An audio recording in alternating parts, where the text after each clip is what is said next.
It's so important because it gives me an accurate paradigm to explain and predict behavior. It's very important when you coach as many people as I do. The whole person theory says that each person is made up of 4 parts: a body, a mind, a heart, and a spirit. Each of those parts produce 4 different needs, 4 different dimensions, 4 different capacities, 4 different intelligences. The body's need is to live. It's also where skill and discipline is. The mind's need is to learn, which is where knowledge is. The heart's need is to love and be loved. It's where prey drive, passion, compassion comes from. The spirit's need is to connect to a higher power, to leave a legacy. It's where confidence comes from. So every person on every team is typically deficient in one of those 4 areas: knowledge for the mind, skill for the body, desire for the heart, or confidence for the spirit. So when I'm coaching a person, I go, oh, this dude doesn't have enough knowledge, therefore he's low on confidence. Or this dude doesn't have enough prey drive, which is heart, passion, desire, work ethic, intensity, persistence. So what that gave me early in my career was a new paradigm to go out and coach people to a higher frequency once I understood human nature of those 4 needs.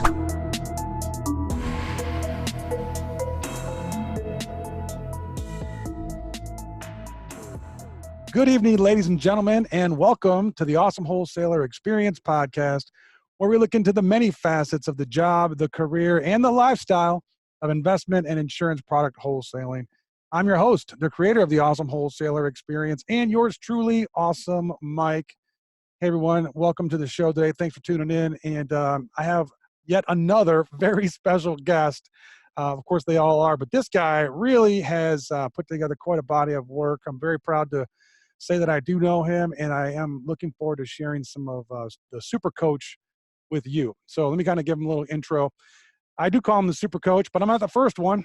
People around the country and even around the world are calling him the super coach because he's much more than just a regular coach. Now, he's been a coach for most of his adult life. In fact, maybe all of it, actually. Started out by being a state championship high school basketball coach, which is not easy, especially in the state of Tennessee. He's then grown himself into this high-performance sales and development coach. He's been a 10X speaker, and now he's a social media celebrity. He is the founder of Monster Producer, which is his flagship coaching and development program, as well as the Greatness Factory for Kids. Now, that's a very interesting venue that he has down there in Tennessee, and what he's done for these kids is incredible. He's a celebrated author of many books. A few of them include Zebras and Cheetahs, This Ain't No Practice Life, which might be my first title, or favorite title, by the way, Person of Interest, and several other books and programs. In fact, he just released his 14th book called The Accountable Church: How to Get and Keep the Attention of Churchgoers in This Red Bull Attention Deficit Disorder Society. Welcome to the show, Super Coach. Appreciate you, all your work. How are you today down there in Tennessee? It's hot in Tennessee, but I'm doing good, man. I've been at the Greatness Factory with my team. We had a great morning meeting. I've been doing webinars all morning, and I got a full afternoon with fine folks like you. Yeah, well, we appreciate you for doing that. And, before we get too much into it, though, I want to ask you, I had a couple different questions that I wanted to start with, and they're all tremendous value. But then one thing kind of hit me, and I don't know if you know the exact day or the exact moment, but you might. And the question is when did you begin to shave your head? Well, it's a funny story, actually. I was at a good friend of mine's house who was the men's coach. I was the women's coach at a basketball team. It was on a Saturday, and my hair was like thinning. And he's like, dude, when are you going to shave that off, man? He said, because here's the deal. With a look like yours, you could be a little bad dude with a shaved head. And he sold me on that. So I'm like, I went that day. Sometimes you need somebody in your life to go, hey, what are you doing, man? You need to go do this. I saw somebody just yesterday. I'm like, you need to go shave it off, man. Just go on and take it off, because ain't nothing up there. You know what I tell them? I tell people all the time that being bald is great, but going bald sucks. Yeah, I used to have my hair like that too, Coach, where I'd have like four hair, and I come on left, come on right, spin them around. Finally, one fell out, and I took over. And it's that liberating freedom of, kind of just taking charge, and taking control of the situation. But Yeah, it is. Yeah, it is. anyways, Coach, you got a pretty big body of work, and I want to address a little bit of it, a few different things. We couldn't go into all of it today. Of course, we'll be here all day. But essentially, why did you feel the calling to leave basketball coaching and to go into this, call it high performance or sales and development coaching? Obviously, there's, the financial rewards might be a little bit different, but you've often said that it's not about the money. So what caused you to take that leap? At first, when I first wrote my first book, when I was 25 years old, I wrote that book, and it was called Changing Lives Through Coaching, because I truly believe that a good coach could change a person's life. That's my seminal work, right? And I wrote it, Mike, for young coaches, because I was a young coach. I felt like there was no manual. I felt like I made a lot of mistakes. I didn't start writing books to write books because I wanted to be an author, or I wanted to be a speaker, or I wanted to be a business coach. I really just wrote the book because I thought I wanted to help other coaches. And when I started writing that, Coach, now what's interesting is that when I wrote that book, coaches didn't buy it. I couldn't sell it to any coaches. Who bought it were a few business people. And this was in I don't know when it was, my coaching career, early 2000s. And business coaching was new. This was not a common thing. It wasn't a common thing to hire a business coach in the early 2000s, the late 90s. So, but it was just starting. And people began to say, will you come in and speak to my team? Will you come in and work? And when I'd go in and speak on the book, which is why important you need a message. You need something to say. Then people would say, well, what if we wanted you to coach our team? How much would it cost for you to come back and coach our people? And I didn't even know. I'm like, I don't even know. I don't have a coaching package. I mean, like, I'm a high school coach. Like, I didn't even think about any of those things. So that's kind of how it happened. Then I retired from athletic coaching at 31 because I just felt this calling, this deeper frustration that I knew I was supposed to be doing something bigger than just being a high school basketball coach, man. And it just ate away at me. And so that's what prompted me to retire at 31 years old. And I know you're a big fan of, and maybe fan's not the right word, but of a disciple almost of Dr. Stephen Covey, the late Dr. Stephen Covey. And one of the things that I like about him, there's many, but one thing that you continuously accentuate is this whole person theory. Can you tell us about why the whole person theory is so important to you? It's so important because it gives me an accurate paradigm to explain and predict behavior. Okay, this is very important when you coach as many people as I do. The whole person theory says that each person is made up of 4 parts: a body, a mind, a heart, and a spirit. Each of those parts produce 4 different needs, 4 different dimensions, 4 different capacities, 4 different intelligences. The body's need is to live. It's also where skill and discipline is. The mind's need is to learn, which is where knowledge is. The heart's need is to love and be loved. It's where prey drive, passion, compassion comes from. The spirit's need is to connect to a higher power, to leave a legacy. It's where confidence comes from. So every person on every team is typically deficient in one of those 4 areas: knowledge for the mind, skill for the body, desire for the heart, or confidence for the spirit. So when I'm coaching a person, I go, oh, this dude doesn't have enough knowledge. Therefore, he's low on confidence. Or this dude doesn't have enough prey drive, which is heart, passion, desire, work ethic, intensity, persistence. So what that gave me early in my career, because I studied Covey from 18 to 25, changed my whole life. What that gave me was a new paradigm to go out and coach people to a higher frequency once I understood human nature of those 4 needs.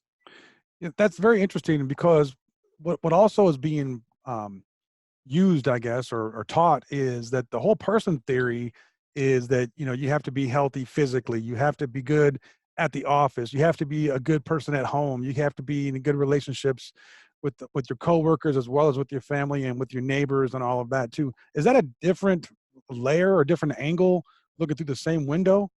Yes, it could be all of those things.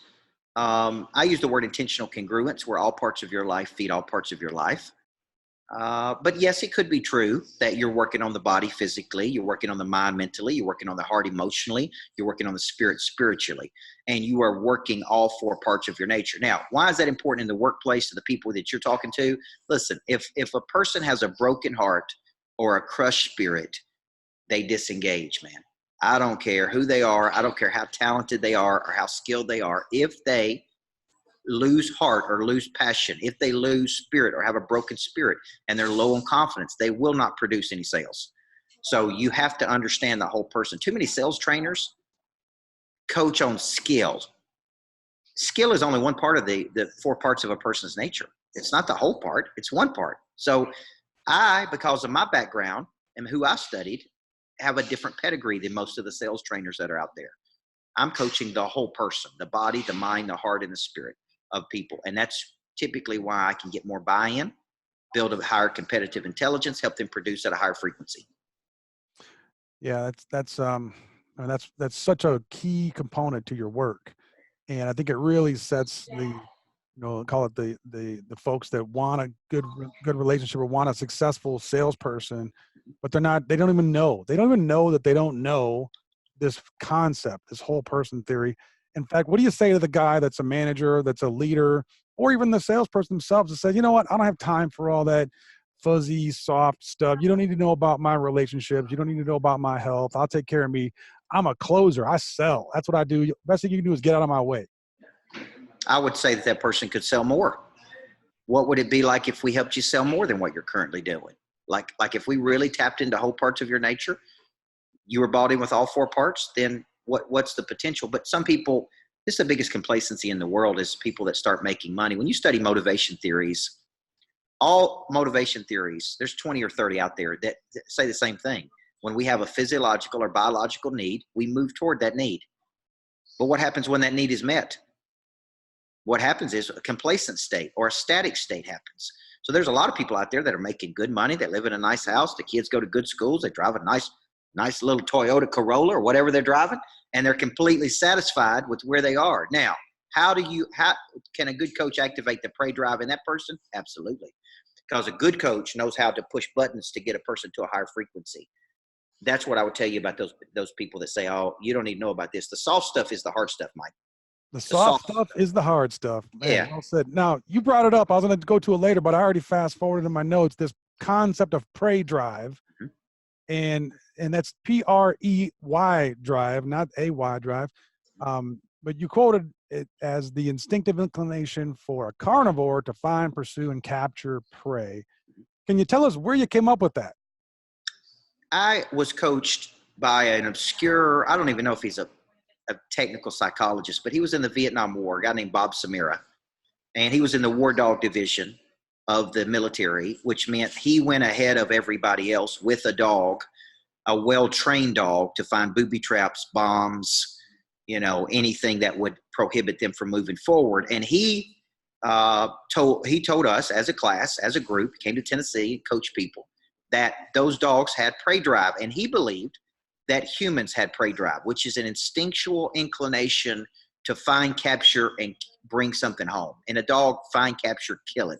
So I actually agree with him 100%. I'd never found the right term, but I've been teaching this to my monster producers. How do you activate your prey drive, this instinctual ability? I would tell you 9 out of 10 people have not activated this. So you activate it through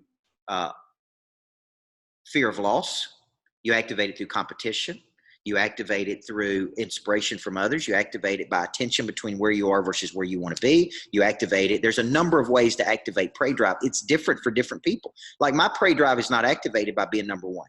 Although I'm a former championship coach, my prey drive is more activated by the pursuit of something, the process of using muscles and moving towards something. To me, once I get there, I'm bored with it. So my prey drive is activated in the pursuit of something, not in the actual capturing of something. Other people, their prey drive is, I want to be number one. I want to have the number one podcast. I want to be the number one salesperson. And that's okay. I don't care. We just need to know what activates it. Most sales managers have not figured out how to activate. And I can tell when a dude's prey drive has not been activated. Like how he moves and operates and goes at a very slow pace. Just think of prey drive like this. There's an activation of it. There's a persistence to it. And there's an intensity about it. And most people are missing one of those 3 ingredients. Yeah, that's the cheetah, right? I mean, you develop that intensity, and then that's correct.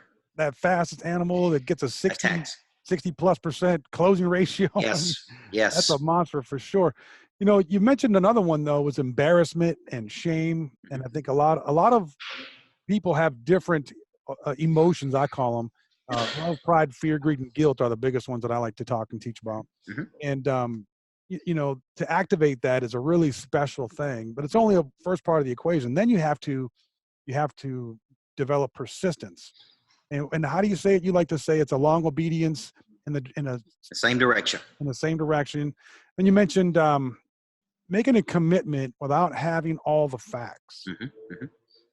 That to me, that's faith. It is faith. And I think people with high prey drive, the Bible talks about having faith of a mustard seed. And I went to a sermon just a few weeks ago with T.D. Jakes in Dallas, Texas. The whole sermon was called The God of a Little Bit. And he talked about if you had just a little bit of faith, and he showed a little picture of mustard seed, which is real small. If you had just a little bit of faith, there's not many things you can't do if you had a little bit of faith. I would say we need a little bit of faith and a lot of action.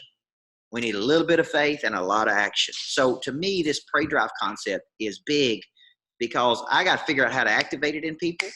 Then I got to figure out how to teach them a persistence, because most people start with good intention and fall off the wagon. Then I got to teach them how to have an intensity about them. And that has to do with the size of their goals, Mike. That has to do with the size of like I turned 43 this weekend, and man, I got an intensity about me because I got a lot of things to do, and I feel like I got a little time to do it. So I've got to go, man. I got to move. I got to get going. So I don't have a lot of tolerance for people that operate at the slow pace. Their goals ain't big enough, because if you have big goals, you have an intensity to you. Now, what is this association with the killer instincts, to be a closer? Like, it sounds very violent, kind of very, kind of unattractive, frankly.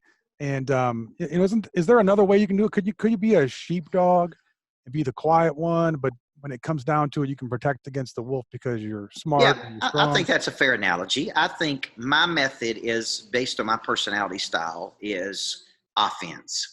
I'm going to play offense. I'm going to teach my people to play offense. We're going to call out every day. We're going to push hard. We have a lot of conviction. So to me, it does take a prey drive to get people across the finish line, because they're low on confidence, man. You got to have enough confidence for you and them. You got to have enough push and killer instinct. Killer instinct is saying, Mike, seems like you want to do this, man. I'm going to send the contract over right now. What would stop you from signing it? Like, that's a prey drive versus, Mike, I'm going to follow up with you, and then we're going to schedule a meeting, and then we're going to talk about it, and then we're going to sleep on it, and then we're going to pray about it. Then I've got to talk to my wife about it. Then you got to think about it. Like a prey drive is, look, man, this can help you. Do you want it? And if so, I'm going to send it over to you right now. Let's go ahead and get you started. A lot of people in the sales world struggle with that one concept right there. Yeah, that's very well said. Well, that kind of takes us to our next point, which is basically the fundamentals of your monster producer, I guess, system is what I kind of call it. Mm-hmm. And it all starts with having a good quality EOS, and that's your explanation of services. Was that the tip of the spear? Most people don't have a good EOS, right? Yeah, a guy named Tom Love invented the concept of explanation of service.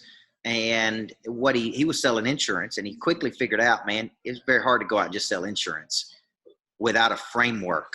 And he studied Simon Sinek. He studied my work in person of interest. He studied the challenger sale, and he came up with this 6-step framework called the explanation of service, which helps a person articulate their beliefs, their convictions. Okay. Once you have this, you then move to, who do I need to talk to? Now I have something to say. Who do I need to go say it to? That's where the selling system kicks in. I got a hit list. We got a farm club. We got a top 25. We got new customers. We got, we got a group of people. We got a song to sing. Now we got to go sing it to people. Right. And I want 40 phone calls in the morning, 40 in the afternoon. I want 80 phone calls a day out of my sales team, because I think they get better. For every 30 people they talk to, 4.8 are going to be interested. We got to go through a lot of duds to find the studs, Mike. So that's kind of my system, is explanation of value, selling system, or generation of leads through 12 to 14 different strategies, follow-up, $1 million follow-up, extraction of referrals or optimization, person of interest. You put all those together, that is the monster growth system. Yeah, it's impressive. That explanation of services is, what do we believe? Why do we believe it? Here's what we really do. Here's how it's different than everybody else in the marketplace. And here's all the people that we've done it for. Mm-hmm. And the last one is that pray, drive, close. That says, hey, if we could do that for you, what would stop you from taking advantage or getting started today? Wholesalers and financial advisors that are listening to this show, do you have that? Do you have an explanation of services? I'll tell you, in my career, Coach, most of the times they just kind of gravitate to the status quo, Mm-hmm. which is I'm a wholesaler, or I'm a product rep, or I'm a financial advisor. Mm-hmm. Why is there such a bridge between your system and what the status quo is? Those people have not been coached. Trained people always outperform untrained people. Listen, if I was a financial advisor, I would say this till I was blue in the face. Mike, there comes a time when winter asks what you did all spring and summer. We believe that winter's coming, whether you're ready for it or not, Mike. Now, you can work till you're 85 years old, or we can start planning right now for your future. We can start building a business that gives you some excess cash, and we can show you how to invest that excess cash so that you can spend your time and energy doing what you love doing, Mike, versus something you have to do. So I would say that would be more of an explanation of service if I was in the financial services world. Okay. And that's true. We believe, like, I'm coaching a team that managed $6 billion a month, $6 billion, two dudes. They were competing against, Morgan Stanley and Wells Fargo and Goldman Sachs. Here's the deal. They have a basic belief. Wealthy people want to take their money and make more money without losing money. They want to take calculated risk with their money. And so they do a better job of protecting and helping that money grow without losing it than anybody on planet Earth. That's how they're able to get business. So I've been coaching them on how to explain their value. But we just start off by saying we believe wealthy people want to take their money and make more money without losing any money. Okay? That's a basic belief we have. Yeah, I think you would not get any argument with that. And a nice hat tip to the late Jim Rohn there a little bit as well. I felt a little bit there too. I think you and our libraries must be very, very similar. Sure. Kind of coming back around to something that I think it was Maxwell said, or maybe you said it for him. It's something to the effect of, everyone communicates, but very few people connect. And when you're talking about money or insurance, these are very emotional and highly sensitive issues for mom and pop or Mr. and Mrs. Johnson to deal with. How would you help someone to be able to connect much better instead of just communicating? Well, every study in the world comes back to the same thing. Okay. And it basically says that everybody talks, right? Like, everybody talks, but very few people connect. And I did a whole month in my coaching program on this one concept of connection. How do you connect at a deeper level? How do you connect to a person's fears and dreams and aspirations? Like, how do you do this? And so I think Maxwell's best book was that book, Everybody Communicates, but Very Few Connect. The lost art of connection is so critical to being world-class at what it is you do. People who can connect to anybody, anywhere, anytime, make them feel comfortable, they're going to do very well. People that can't connect, have a hard time connecting, can't keep their head up, can't smile, can't make eye contact, can't meet and greet, can't bring a person to enthusiasm to close, they're going to struggle. They're going to struggle financially. Now you're describing what I would think would be called an extrovert. And I don't know if you've seen it, but it seems like there's a resurgence of the popularity of the wealthy introvert. Is that just because of technology, or is that the pendulum swinging? I think at any given time I can be an introvert and I can be an extrovert. Introvert means pull in. Extrovert means push out. There are times I pull in. There's times I push out. So I'm a big believer that you can actually be both. I think we label people. I would disagree with most people's labeling, like, oh, that's an introvert. My wife is an introvert in some scenarios. You put her in some scenarios, she's an extrovert.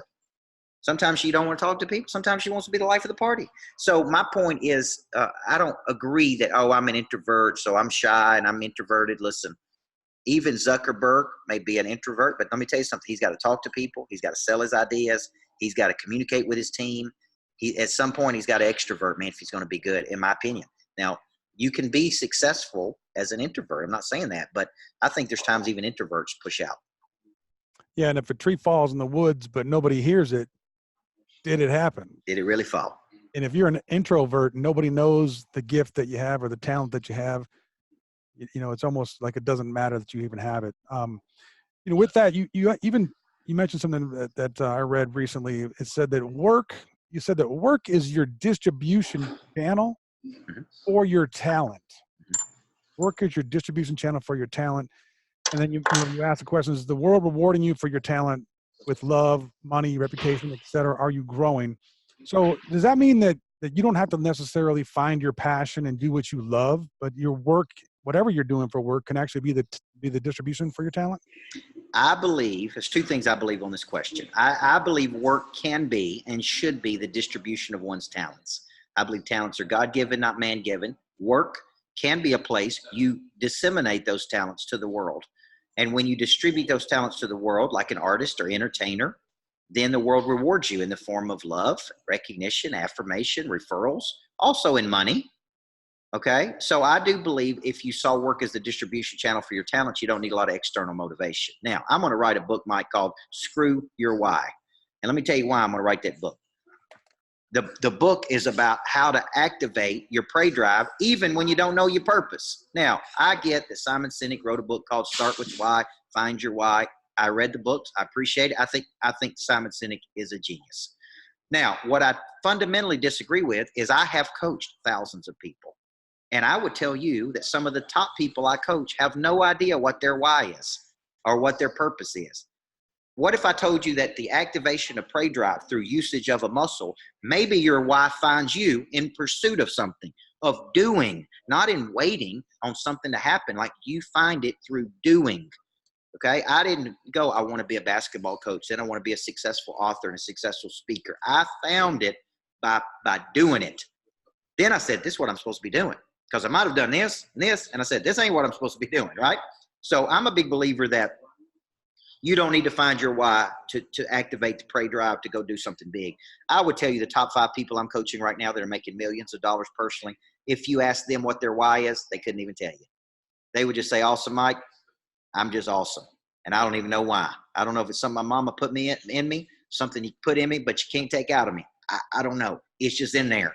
So I'm one of those people, by the way. If you pin me down and say, what's your why, Coach Burt? What is your why? I would say, Mike, I don't know, man. From as long as I can remember, this is who I've been, pushing, striving, moving towards something. Like I don't know where it came from, man. It's just in me. You might have to look back on your life. And it's in there. Yeah. It's from the past. Listen, I know it came from the past, but was it from a single mom? Was it because, I was small and had to overwork? What was it? Like, I don't know what it was. And it really don't matter to me, to be honest with you. I just think we've been kind of sold, like, till you find your why, you don't have your purpose. And once you find your purpose, everything's going to happen. Like, it don't happen that way, man. It don't happen that way. I meant looking back at, as they're reading your obituary. Oh yeah. In 80 years from now, and then be like, oh yeah, that was his why. That makes sense now. That's right. In the meantime, you need to get to doing the what you're doing and how you're doing it. Let's get after it, because if you're waiting around trying to figure out your why, it's almost an avoidance behavior. It is an avoidance behavior. It ain't almost an avoidance behavior. It is an avoidance behavior. Yeah, I feel it, man. I feel it. And, even studying and learning and a lot of things that are not focused in can be an avoidance behavior. And I think that by having a coach, it's a definite accountability measure, right? Yeah. I mean, isn't that a big part of coaching, is the accountability side of it? Yeah, a good coach takes you to a place you don't even know you need to go to. They activate your prey drive. Sometimes just being in the presence of that coach. Sometimes just listening to that coach. Sometimes hearing that coach. Sometimes the vernacular they use, it activates something inside of you. This killer instinct I talked about, the ability to move towards something, right? Like, I think a good coach will do that for you, which is why I'm a big proponent of having a coach. Now, is there a difference? I know there's some similarities, but between a coach and a trainer. And my meaning by that is, training is definitely something that you do. It's not something that you did.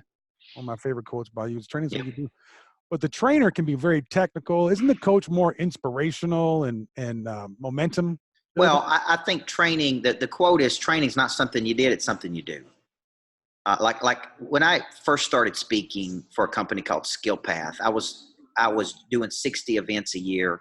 They put people in the room. I came in and spoke. They consider me a trainer, but I never talked to those people again. There's no accountability. Most of them probably didn't do anything with what they learned. I'm a coach. I engage people in a set of behaviors that allows them to do something tomorrow they cannot do today. I'm engaging you in a set of behaviors with an accountability mechanism, with a one-to-one coach, with a structure. To me, there's a big difference between training people and coaching people. Yeah. Talk to me about you definitely beat me to the punch about talking about how you don't like the why, right? You're not waiting around for the why, Simon. No disrespect, but what did cotton candy ever do to you, Coach? What's the problem with cotton candy, man? It's just, I heard somebody say that once, I think, and that I'm a mastery person. I'm a long obedience in the same direction. I'm a show up early, stay late kind of dude. I'm a work that muscle till it becomes muscle memory. So cotton candy is a world we live in. Cotton candy tastes good for a second and then it quickly dissipates. That's the world we live in today. Instagram, a world of people who are not creating or doing anything, but appear to be. It's cotton candy. Then you figure it's the $1 million real estate agent that's really doing 7 deals a year. It's so I think we live in a cotton candy world where it looks good, it tastes good for a second, but when you pull the hood up, there's nothing in there, man. There's nothing in there. Steve Sims, I was on his podcast a few weeks ago, the modern day Wizard of Oz, and he told me he was doing a podcast with another coach, and he said it lasted all of 8 minutes, and at 8 minutes he's like, I can't put this out. Like there's no substance here. There's no meat on the bone. There's no, like, you and I don't believe the same things. Like, let's just stop this because I can't send this out to my people. And he thanked me at the end. He's like, thank you for being the real deal. Thank you for being legitimate. And I said, man, it's 27 years of coaching experience. Like, I didn't just wake up one day and call myself a coach, man. I've been coaching, winning championships, building companies, I've got real employees. I've got a full office here. I got a company that I'm running. You know what else you got? You know what else you have is a private jet. And, That's right. And I wanted to ask you about that. That's not cotton candy. That's No. not cotton candy. And some people take pictures in front of private jets and they use it as cotton candy. Mm-hmm. How can we tell what's fake and what's real? Well, I think a lot of people, now I would tell you, I own that jet with one other person, but we own it. You can see, look at my tax returns, how much I paid for it. We do rent the jet. This is to tell you I ain't rich enough yet, Mike, because we do rent it when I'm not using it. Okay, now I'm flying tomorrow into Columbus, Ohio, 6 a.m. in the morning, taking a group of people with me. I still fly commercial some because of how expensive it can be to fly private. It costs me $30,000 to fly from here to Las Vegas or here to LA. And so sometimes I have a hard time justifying. So one of the things that activates my prey drive is I want to get to a point that I can fly that thing everywhere. Then I'm making enough money. Right now I'm making enough money to take it some. I don't take it all the time because I can't justify the expense. I need to get to a point it don't matter. I got time for one more question, Mike. All right. So the last question will be what can we do to reach out to you and kind of take in more of the content that you have. I know you have the Total Growth Academy, which then is weaved in with the Monster Producer Academy. But what would you say if a wholesaler's out there or a team is out there or financial advisors out there and they want to get some more help from a guy like you, Coach? What's the best way for them to get a hold of you? Here's what I would tell you. Number one, I want to thank you because I can tell that you've dug into my material, and that means a lot to me because I do spend a lot of time creating content, and it means a lot to me when I talk to a person that I know has done their homework. You've read my stuff. You've watched the videos. I know that you've done your work, so I appreciate that. And that's one reason I agreed to be back on your podcast again because I know you're good at what you do. I would tell a person this. I don't want to hard sell a person into my coaching program. There's people out there that want me. We're running a free month trial. If you want to come into my program and try it for a month, let me be your coach for a month of no cost to you, then that's what I would do. You could go to CoachBurt.com. You can register for a free trial or even a strategy session with me, a free strategy session with me.